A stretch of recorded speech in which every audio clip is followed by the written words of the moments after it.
আমি বাড়িতে নেই, তুমি ঘরে ঢুকে আমার 10টা টাকা নিলাম। কাকু আমি ওকে বিয়ে করব।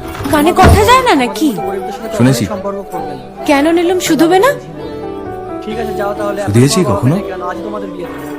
আমি যদি 10টা টাকা উড়িয়ে দিই? দেবে? চলে আসবে। কোথায় যাবেন আপনি?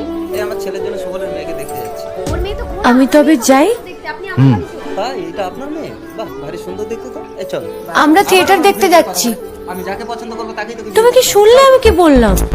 বসে যে তো বসে বড় জ্বালাচ্ছ ললিতা। তার বাবাকে নিয়ে এখনো আসলো না। ও কথা বলতে নেই রে। আমি আসি না। তাহলে বিয়ের কার্ড ছাপাতে দিয়ে দিচ্ছি। কি হয়েছে? মহিম বাবু, আমরা সবাই থিয়েটার দেখতে যাচ্ছি। আমি কোনো আমরা বলতে? আমি, কালী, চারু। চারুকে চেনো? ওই যে পাড়ার মোড়ের বাড়ির আমার বন্ধু। ব্রাহ্মবাড়ি। বিয়ের কার্ড হ্যাঁ, ওই চারু, চারুর মা আর ওর মামা।